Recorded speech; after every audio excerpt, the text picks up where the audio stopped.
All righty. Well, welcome everyone. Thanks for joining us for another session of the innovation series. We're excited for you to join us and gain some tools, mindsets, and frameworks to help you succeed in your startup and innovation journey.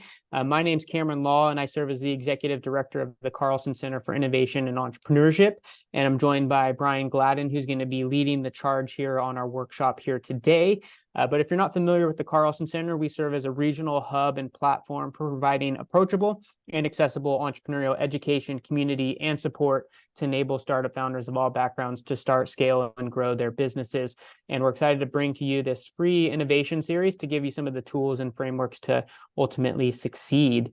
And today's session, we're going to be diving into transforming your organization's culture and really tackling, the power of what culture can do in helping you build your innovation and entrepreneurial ventures. And so as you see here, culture eats strategy for breakfast. And I know I might have stole one of Brian's quotes from his presentation, but we definitely do believe that it's crucial for, building a successful startup and innovation journey.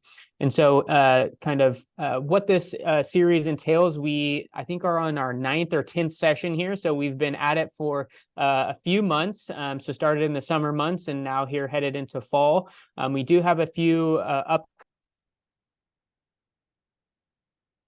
Ryan muted me there. All good. But in terms of some upcoming events, we have Bob Crimmins, who's a general partner at Startup Haven Ventures, who'll be diving into capital strategy using groundwork and growth, so really understanding how to build connections to the venture space. We then have JDM, who's going to be diving into mastering customer discovery. And so we've been talking a lot about testing assumptions throughout this series. And so customer discovery is a core way to do that. If you're passionate about making a social impact and understanding how to effectively drive impact in your ventures, definitely join us for our session with Jonathan Kaufman.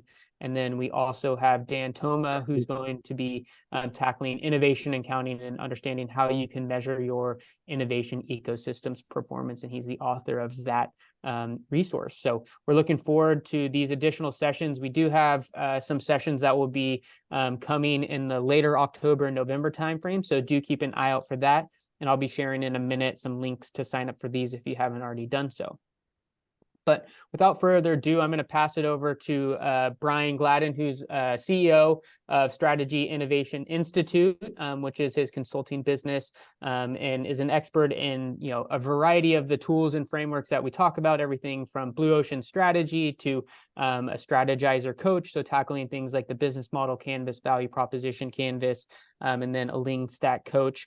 Probably 10 other things that I missed there. Hopefully soon to be author one of these years of his own research, but then certainly most proud to be an entrepreneur in residence at the Carlson Center. So we're in good hands for the next hour as Brian tackles transforming your organization's culture. So I will stop my share and turn it over to you, Brian, and thank you all for being here. Awesome. While I'm sharing my screen, June was nice enough to remind me that we all need to say congratulations to Cameron. Cameron just got back from Australia, where he won the global award for ecosystem building.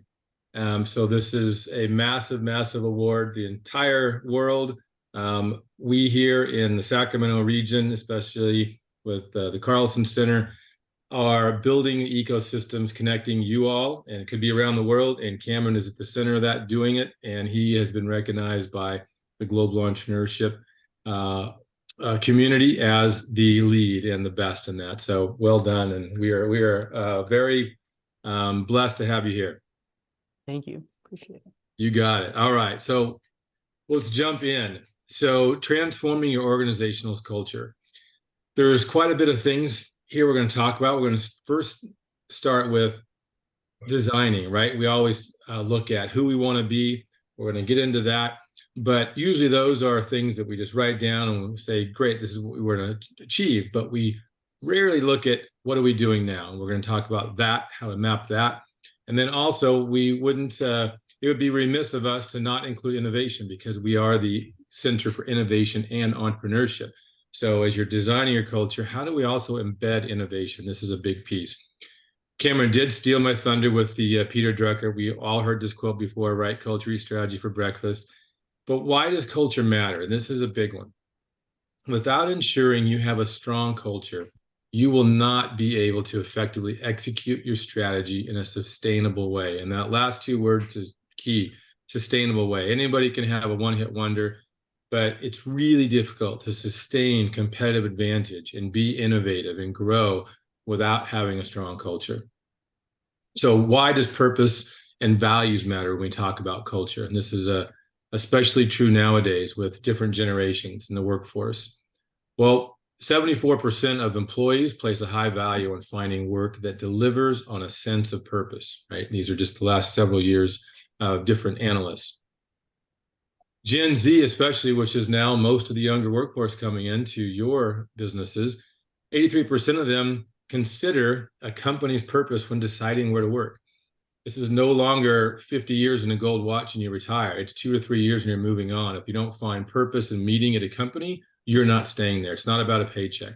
It's different than, our dad and our grandfather, even us. More than 9 out of 10 employees are willing to trade a percentage of their lifetime earnings for greater meaning at work. This is a big deal, right? People want to wake up and know that they're making a difference and feel good about it. Companies with strong cultures achieve up to 3 times higher total returns to shareholders than companies without them. So this is a big deal for your bottom line numbers person. Your valuation's higher, your revenues are higher. Unfortunately, almost 70% of employees are not engaged in their current jobs. If you're running a business, sorry to tell you that out of your 10 employees, 7 of them are not actively engaged in their job. They're either actively looking for something different, they're actively trying to do you harm and post bad things about your company, or they just don't care and they're just there for a paycheck, doing the minimum. So how do we change this? Well, David Gray, who's one of the authors that has helped Strategyzer, the company that I coach with, and the tools we use, Business Model Canvas, talks about if you want to understand your culture, you need to map it. And we're big on tools, right? You've been here, many of you have been here for multiple times. If you don't have a simple tool for management, you're probably not going to use it.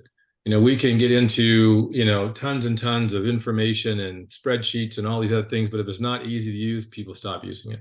So we're going to talk about some easy tools that you can use to help us design, transform, and then embed innovation as well.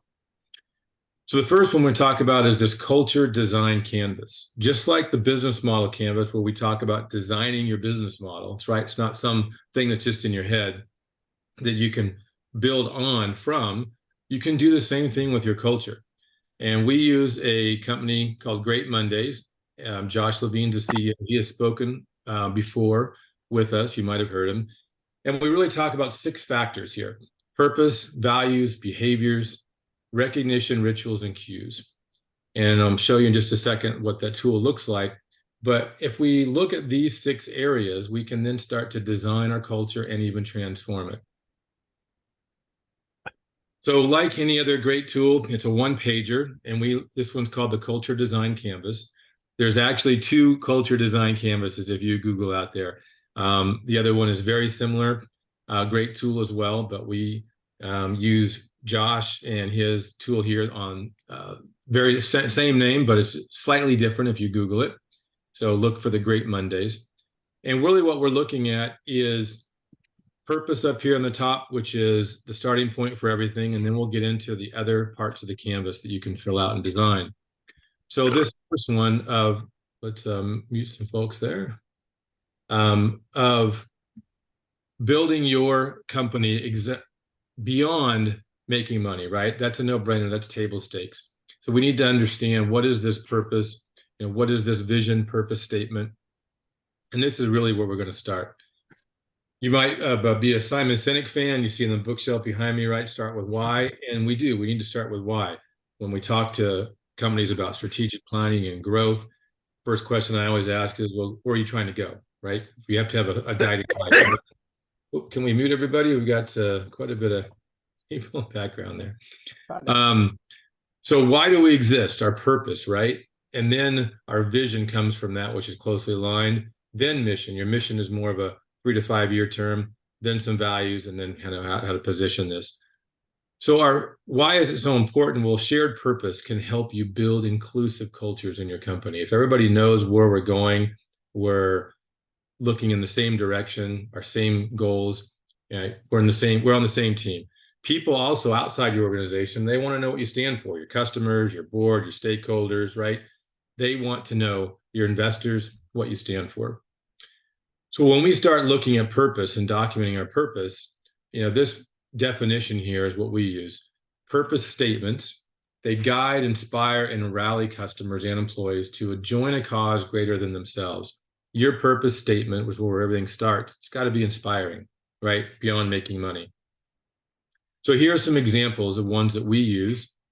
And we do workshops where we actually help you design your vision and purpose statement. But they all need to start with a to what, right? It's a action verb comes next. 25 words or less. It needs to be very hard hitting and inspiring. So if you've been on websites, you might have some of your own companies that sound more like a long-winded mission statement, which is more internally focused. That's okay for a mission statement, but that is not a purpose statement. That is not a vision statement.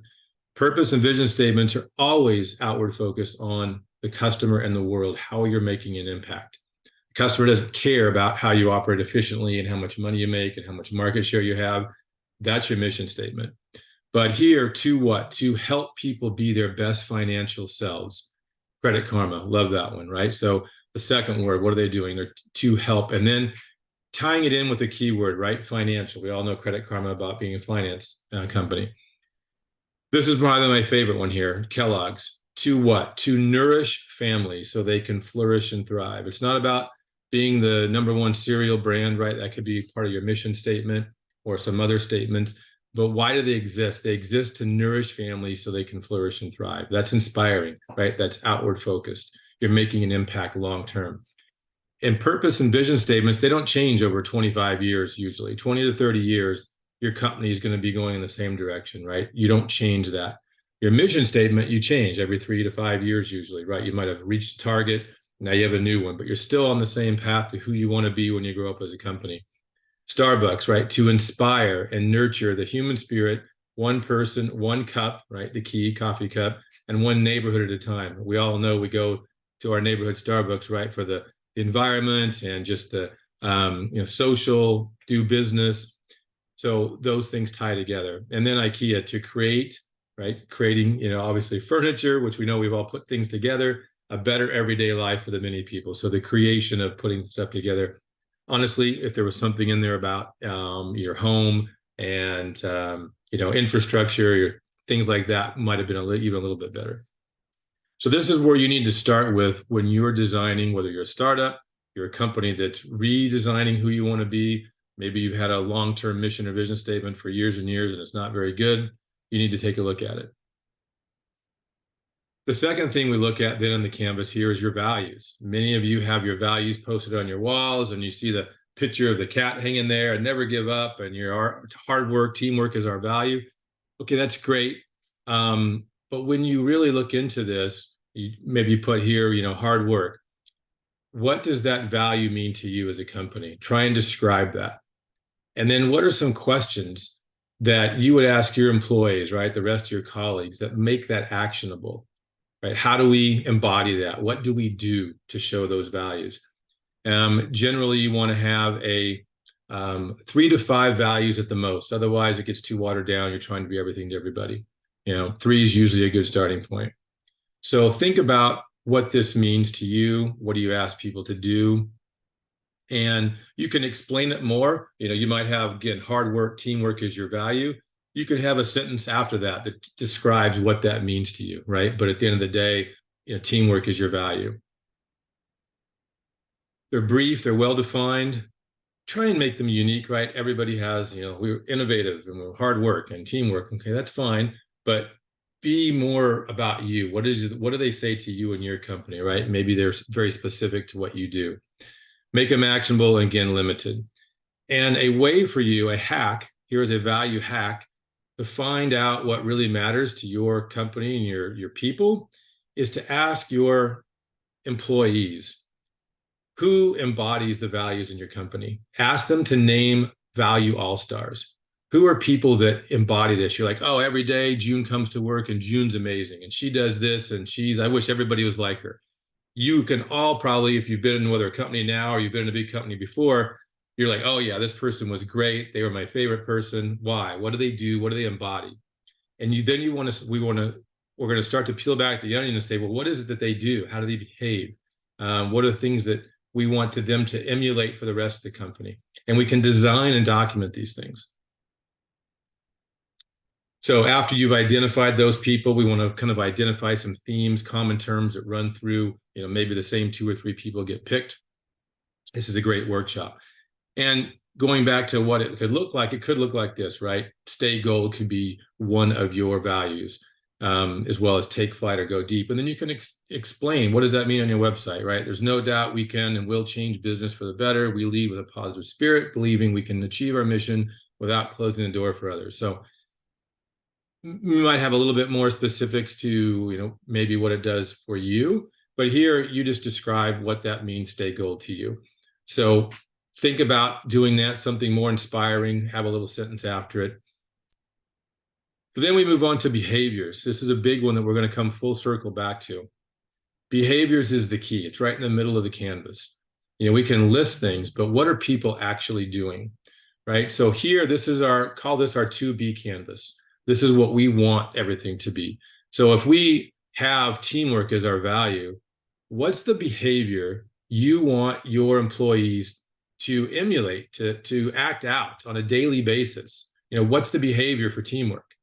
You should be able to list that here, right? It should be something that you can identify which behaviors are good for your culture, which ones aren't. And as you start to put in here, if the value is inclusive, as an example, a behavior might be we encourage different perspectives and opinions, right? So you don't cut people off. You're going to ask for different, opinions, different, lens that you're thinking about. So think about what a behavior is that's tied to that value. The next section is recognition. So when we think about recognition, think about it in 2 high-level different ways: very formal and informal.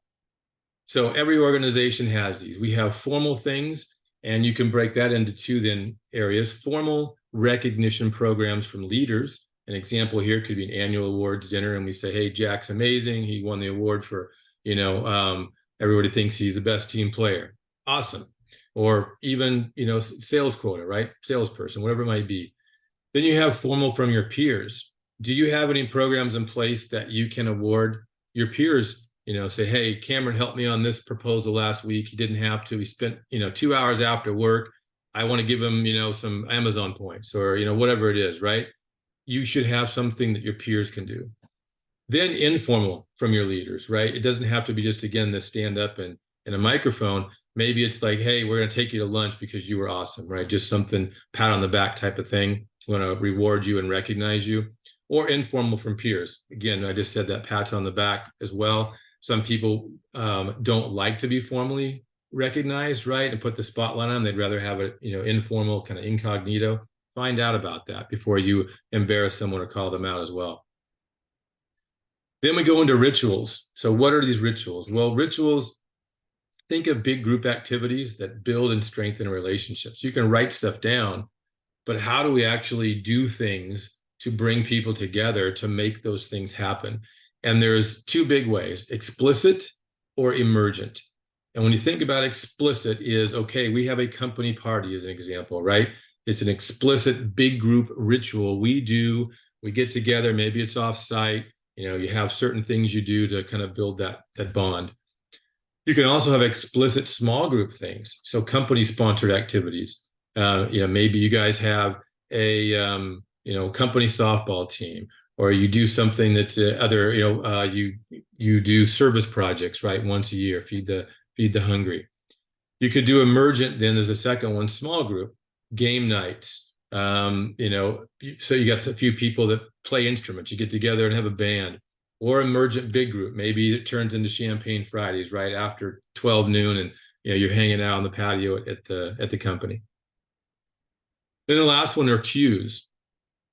So what are cues? Well, cues they keep employees connected to the future by creating physical and behavioral cues. It could be posters right on walls, which we've all seen, which are great, which not just that you buy off Amazon, again, with the cat hanging there, make them specific to you, right? What are your values? And put those around so people actually get them. You could name conference rooms. So if yours, again, was Stay Gold, you have the gold conference room, right? Or if it was, go back, whatever, teamwork, great, have something around that. But we want things so that people remember, whether it's in a PowerPoint, it's on your letterhead, it is a conference room name, right? Something that is cueing them, this is who we are. And then physical immediate. What we mean by that is you want to have things posted around that really immediately tell people who you are. So, gosh, let me think of some good examples here for a digital or physical signage is good. Those are immediate, as well as the aspirational name and conference room, but it could be again a poster or some sort of cultural thing there. Behavioral immediate could be, we're trying to limit the number of meetings. People are stressed or overworked, so we're going to do no meeting Mondays. These are these behavior cues we are trying to instill to help you get your work done better. You've told us that there's too many meetings, so that's an immediate behavioral. And then aspirational, maybe you've got your own terminology in your industry and your company, so that kind of that cultural guide. These are just, when you talk about certain things, what do those mean? And so this is just ways for you to embed and live out the actual values and vision purpose you've stated. But all these are just listed on a piece of paper, right? So it's really to be. This is who we want to be. What usually is, this is where people stop and companies stop. Great. All right. We have our values. We have our mission statement. Let's go. Well, that's not real world. So how do we actually map out what's going on right now as your as is culture so that we can change it to who we want to be, right? Otherwise, it's just wishful thinking and nothing's going to change. So one of the tools we use to do this is the culture map, and it fits perfectly in with the culture design canvas because that's our to be, this is our as is. So when we first start thinking about who we want to be, the behaviors is the key thing. Again, it's right in the middle of the canvas. Everything else is just words and actions. People do whatever that they do, right? Their behavior, that's what's really going on. They might say something, you have a cue, you can show up at a party. What's their behavior? So how do we map and figure out what's really going on with behaviors and change them? So the culture map is a tool that we use that is, again, used both for innovation and growth, as well as just traditional culture design. And how it starts is we start in the middle with behaviors. It's a little bit intuitive, or not intuitive, because you think, oh, we either start at the bottom or start at the top. Well, what's the thing that we see on a daily basis at your job? You see how people behave. So you start there. First thing, I see, Cameron doing this activity, or he acts this way, he talks this way. It could be good or bad. What are the outcomes from his behaviors, positive or negative? And then we get to the root cause, right? It's hard to start at a root cause. You can see behaviors, you can see outcomes, then we work our way backwards, right? Five whys, Simon Sinek, get to that root cause, be that investigative reporter. Why is that happening? What's making someone act this way? And then we can come up with our enablers that are encouraging positive behavior, or our blockers that are putting something in somebody's way of behaving the right way. Then you can actually tell that story from the ground up, which is the right way to tell it, right? These enablers and blockers, elicit this behavior, which then incur these outcomes, positive or negative. So when we look at behaviors, and then we'll get into some examples to show you what this could look like, this tool, think about specific, concrete, tangible, and observable things that you see on a daily basis. Or you can ask yourself, your employee, what's a great day or a terrible day look like here? So-and-so always comes in and says this, or they act this way, or they're mad, or they're whatever. How do we do things around here? Is there a common way we do things just because it's been done? Is that right or wrong? What's a specific example of some typical behavior, right? Try and be very specific. Think of a person, think of exact time. And a way to do that is think about a story and a scene in a movie. So think about playing it back in your head. Otherwise, sometimes the details escape us. So you're at the water cooler, and you hear this, and someone said this to somebody else, right? Play that back. Is that behavior good or bad, and why is that happening? Once we can understand what's going on, then we can change it.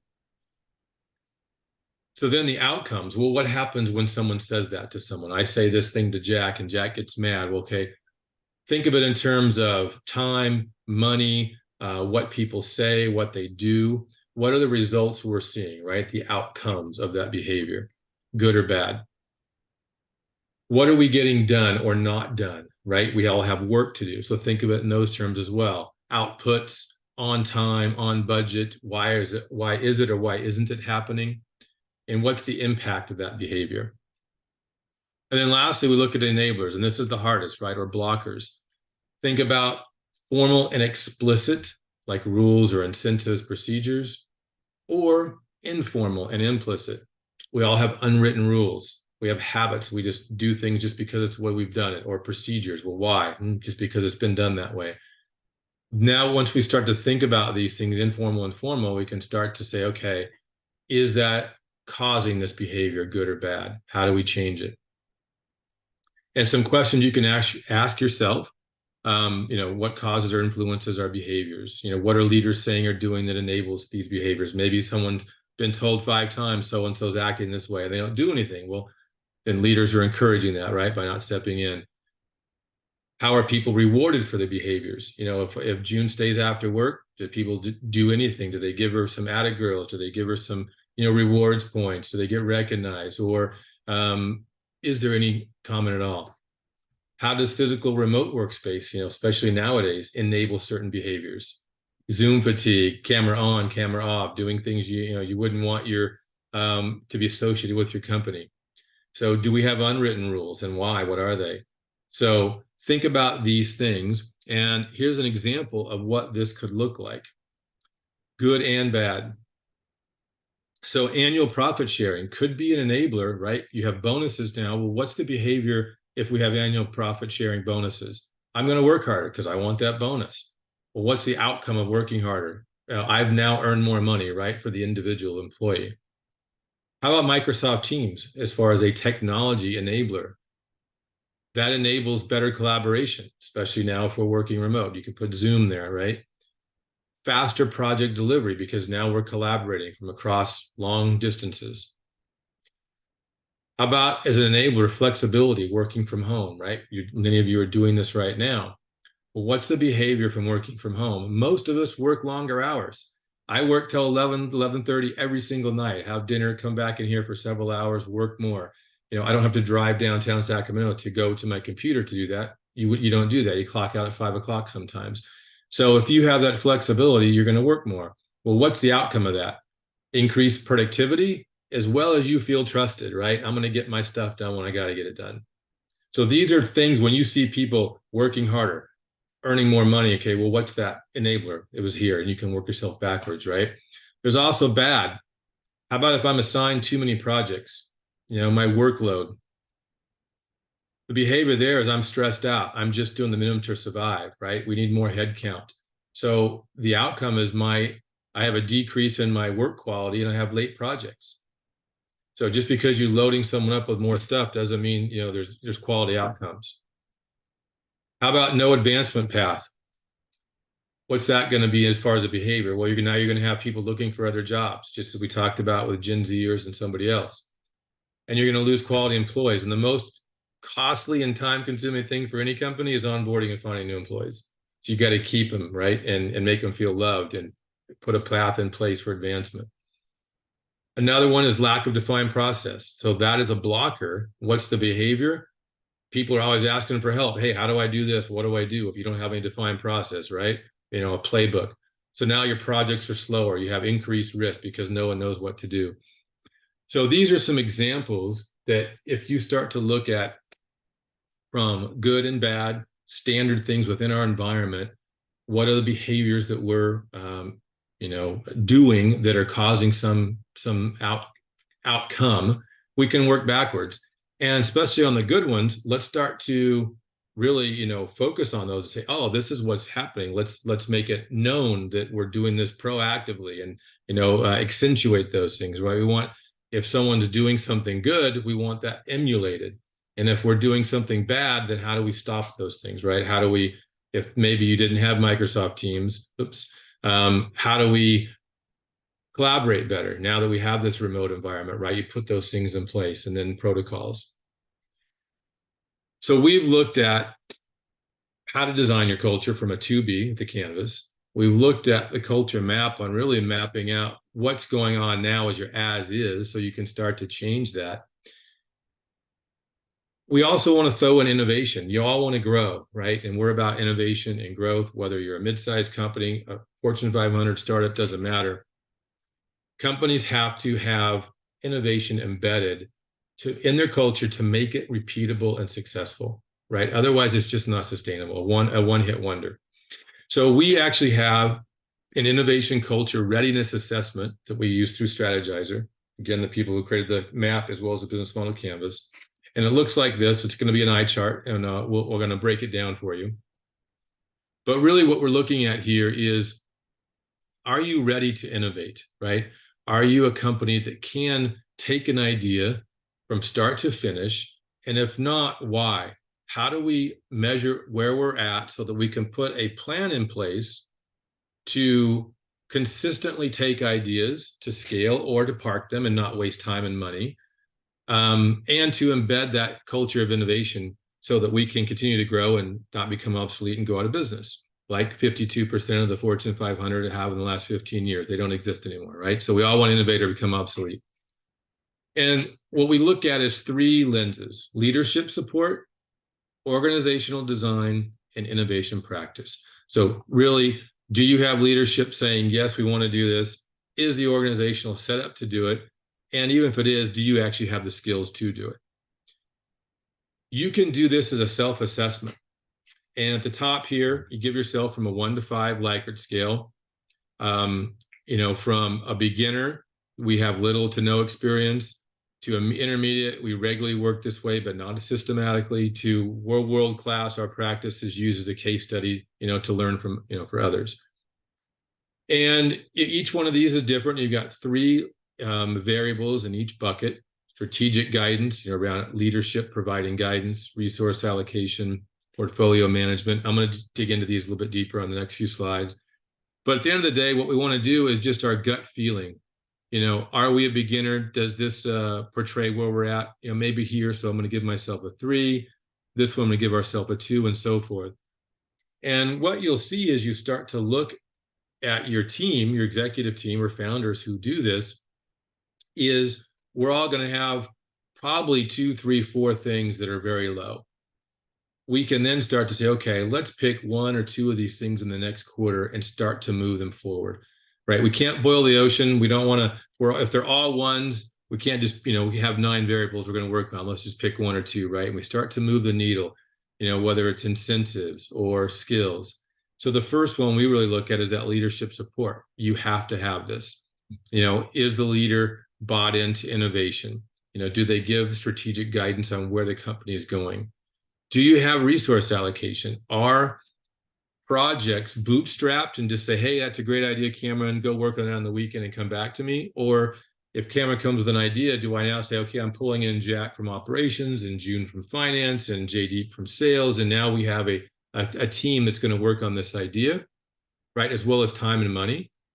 And does leadership look at not just improving the core business, but on small little bets to find those next big markets we go after, right? The next big blue oceans, the next segments. The good innovation companies in the world, you've heard me say this before, there is no longer a large bet. There's no big bet anymore. We don't go all in on one idea. There's small bets to reduce your risk because it's too risky to have one idea that you're going after. We don't know what the winning idea is. Therefore, we need teams. We need allocation of resources and people to invest their time to figure this out, right? And only leadership can build these things. Otherwise, it's going to always fall when the end of the month comes around and, Cameron says to me, oh, I need your forecast and your stuff, and you got to hit your quota. Well, the CEO told me I need to go work on this idea for my 4 or 5 hours a week. So that's got to be built in. Org design.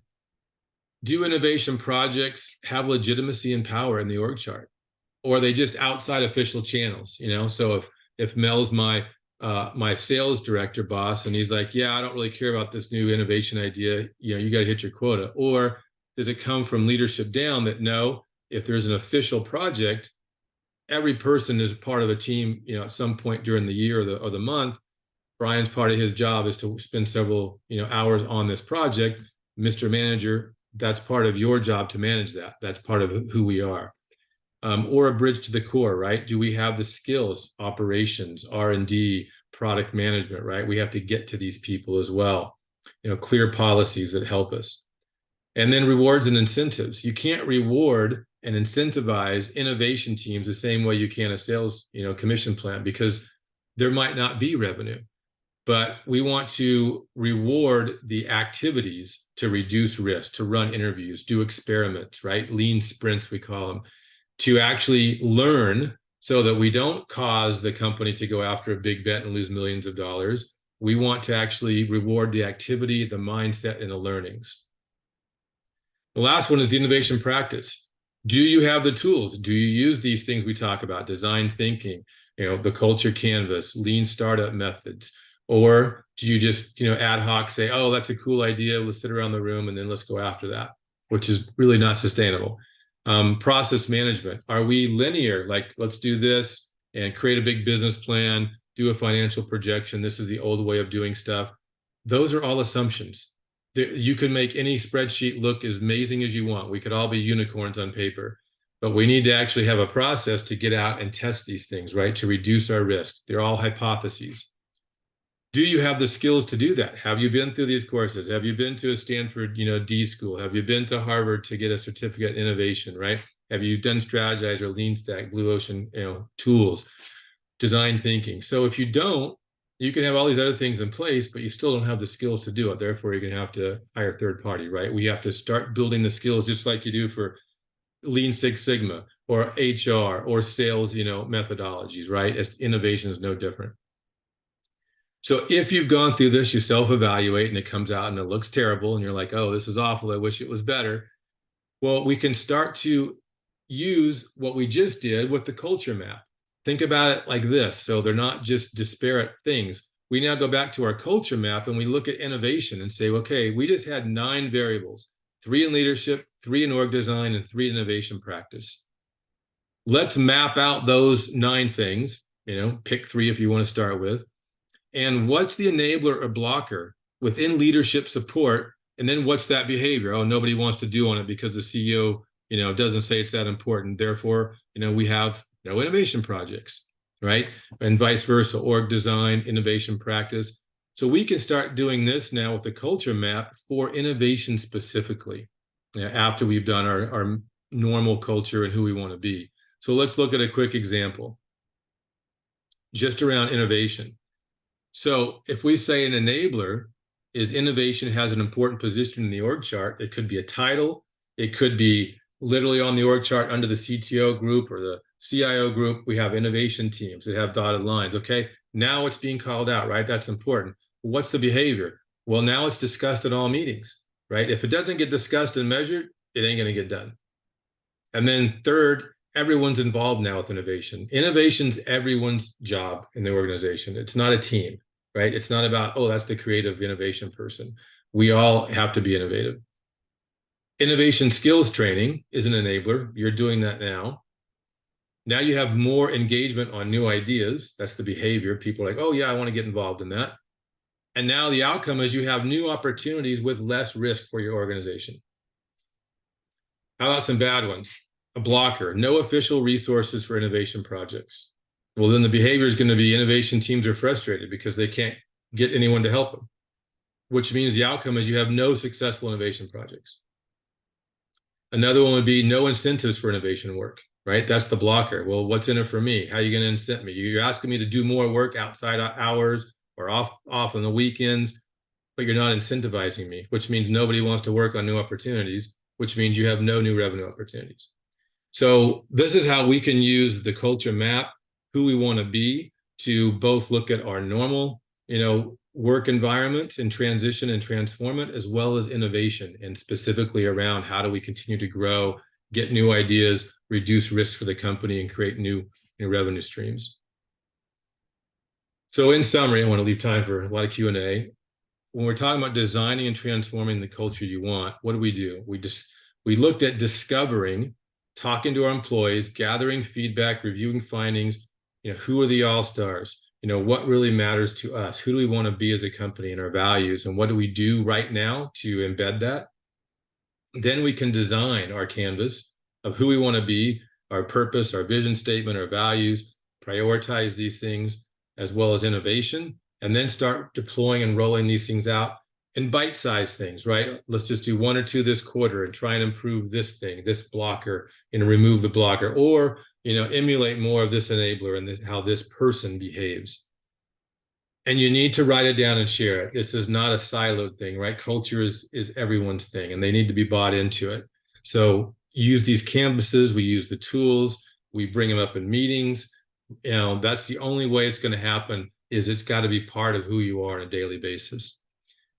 So I'm going to stop there. We've talked about a lot, but I want to leave a lot of time for Q&A on how to use the tools and best practices and you name it. So I'm going to open it up. Cameron, if you've got questions within the chat, go for it. Otherwise, go ahead and unmute and just throw me a question. So I will look in the chat. I don't see any questions in there as of yet, but happy to help facilitate if there are any out there. Feel free to use that raised hand feature or throw it in the chat if you have anything you would like to ask. I'm going to go back to this so people can see it. Yeah, so JD, go ahead.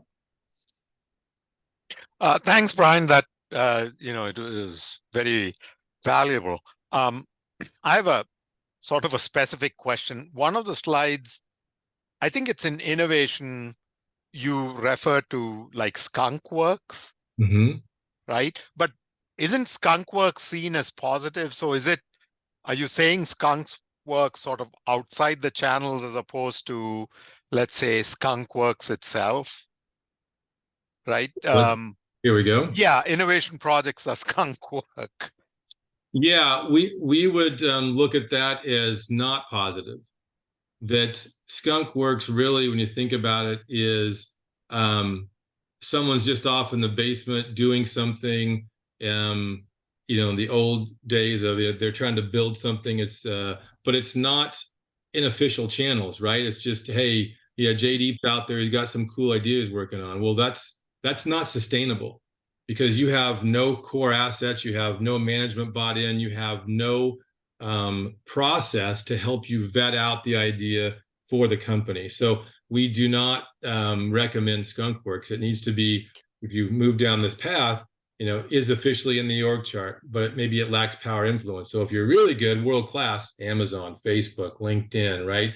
Innovation's at the top of the org chart and has power and influence, because if it's a skunk work, it means you have no money or budget or management tied to this, right? You need to have it as a thing that's going on, that's being talked about. Thanks, Brian. You got it. Good question. Throw some at me here. We'd love to talk. I can go back to the culture canvas, the map, anything you want. I'm hoping it wasn't overwhelming.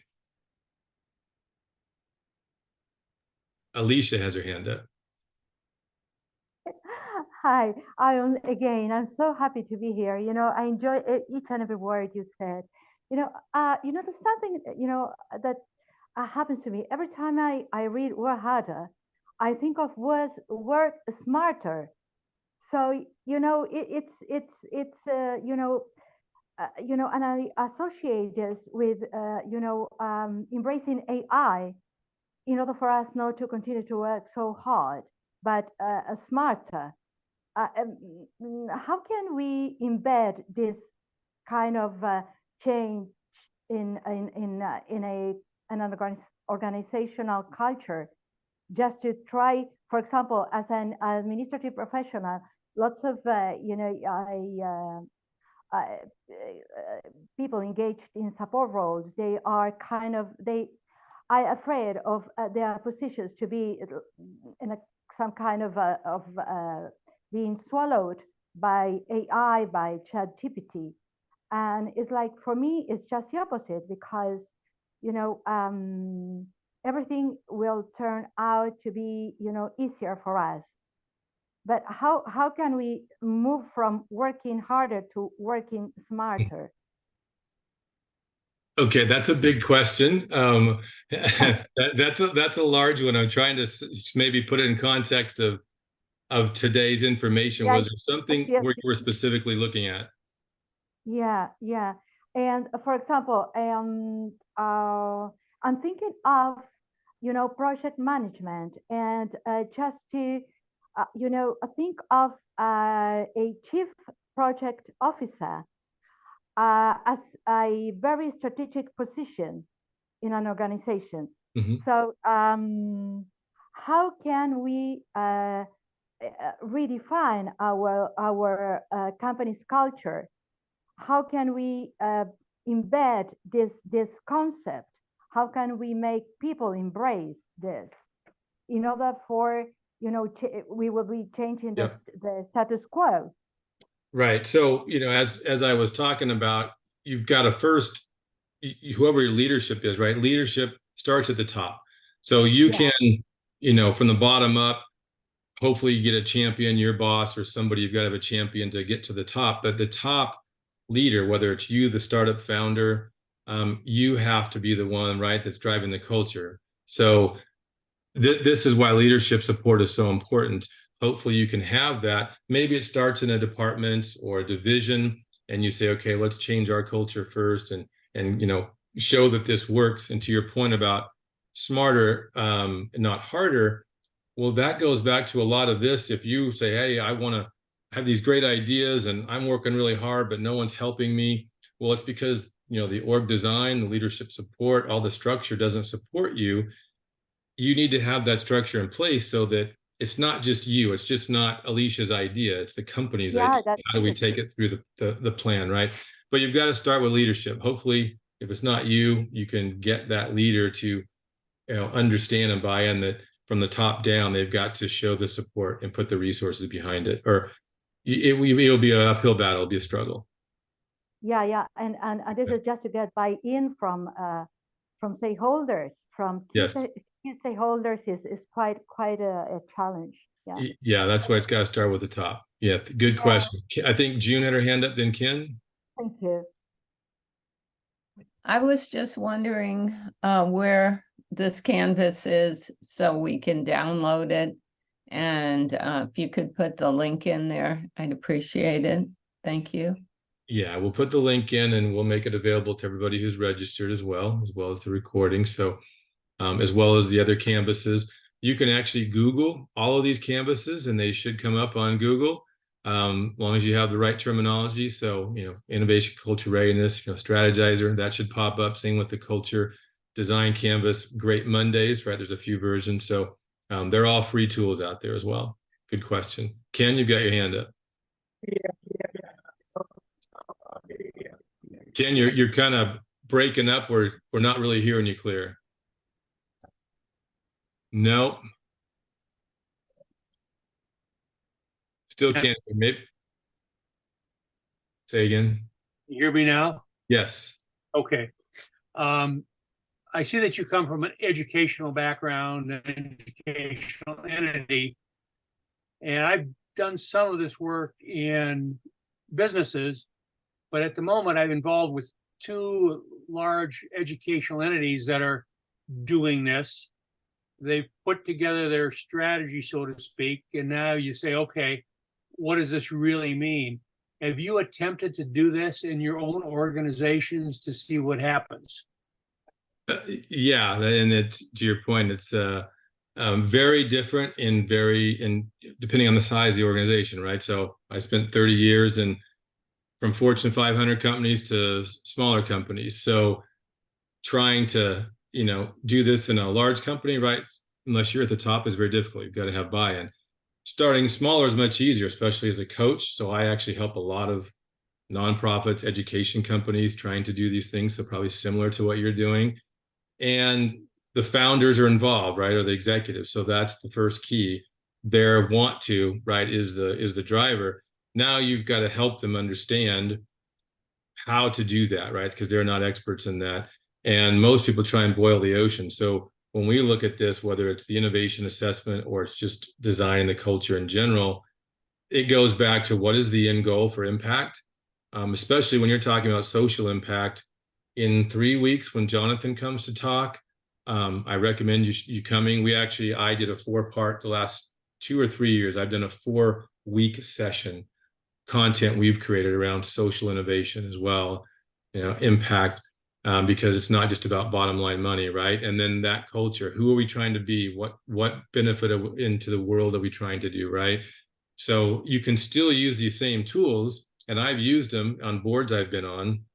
Vision, purpose statement, where are we now? What are the values that matter? How do we recognize people? How are we actually embedding these things? What's going on with current behaviors? Who are the all-stars? So yes, I've used these tools and it works. It's definitely a slow thing, and you can't boil the ocean overnight, but it's doable. That's why the simple canvases work.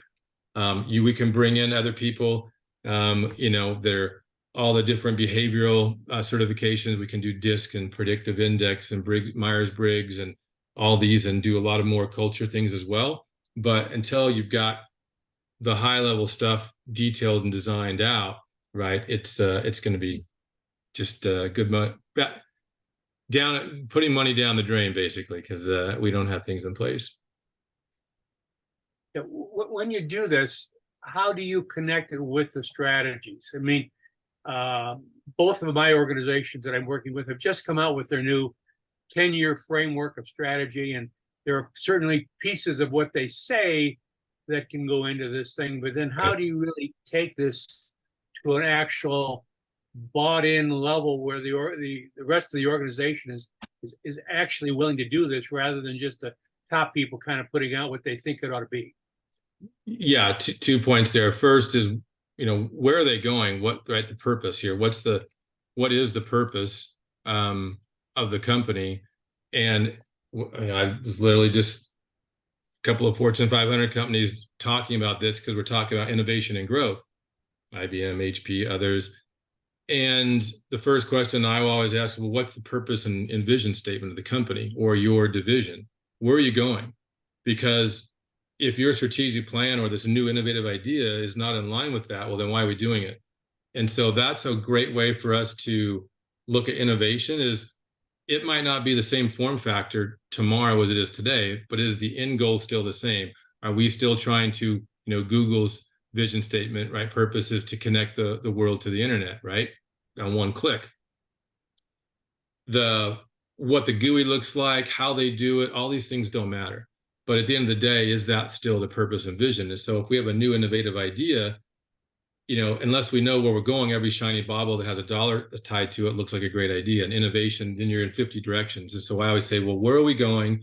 How does that new innovative idea align with who you want to be as a company? And most people in the strategic planning is like, okay, let's just do 3 to 5% better than last year. Okay, well, you're just exploiting. When we have a whole workshop on exploiting versus exploring new space, we're talking about, great, let's get our house in order. Let's exploit what we're doing and be really good at it. Help our culture do that. But then also let's explore new space. That's a different mindset. And that's where the innovation piece comes in, which is completely different than just exploiting your current space. So longer conversation there, but happy to dig into it. Thank you. Ken, we just had his hand up. Who else has got a hand up? June had a hand up, I believe. I think we're good. June's good. Anyone else on any of the tools? Well, I know we're coming up to time. I'll just kind of, before I throw it back to Cameron, say, yeah, it's not easy, obviously, changing your culture, right? There's a lot of tools, a lot of great resources, but to keeping it simple, documenting it is really the first step, designing who you want to be. And then we really say, okay, let's look at the as is. How do we change the behavior by literally documenting and understanding behaviors. Once we do that, which these are the best practice tools, they're awesome. Then we can start to say, how do we grow? How do we innovate, reduce our risk? And it's got to start with the top, right? Leadership's got to be bought into it, or any organization, it's really difficult, both for innovation as well as, changing culture. So I hope these tools have helped you. We'll make them all available. We hope you join us for some upcoming weeks that are going to be complementary to this, whether it's social innovation or how do we look at innovation from innovation accounting. Again, I mentioned you can't just say we're going to send you for new revenue streams because there might not be any, right? So how do we look at traction for innovation? Cameron, I'll throw it back to you, and you can wrap us up. I'll stop sharing. Awesome. Well, thank you, Brian, for leading the charge and walking us through those two great tools. We will be sharing the slides as well as the PDF and links to those different tools. So do keep an eye out for that, as well as the recording, which will follow. I did share in the chat a link to the upcoming October session. So we have 5 additional sessions coming your way. So next week we'll have Innovating for Impact with Jonathan Kaufman. We'll then be diving into innovation accounting with 2-time award-winning author Dan Toma. We'll then tap into capital strategies, so building your kind of fundraising groundwork with Bob Crimmins from Startup Haven Ventures. And then we'll dive into customer discovery with Josh David Miller. And then finally, if you're looking to protect your IP or trademarks, we will be partnering with some resources on campus for a virtual IP boot camp. So those resources are coming your way. We look forward to having you plug into those. Don't hesitate to reach out to Brian or I. We will be both on the email that will be sent following up with all those resources. So we look forward to seeing you at the next sessions, and keep on innovating and building your startups. We look forward to supporting with you. Thank you again. And thank you, Brian, for leading the charge. You got it. Thank you all. Hope to see you soon. All righty. Bye-bye. Take care, everyone.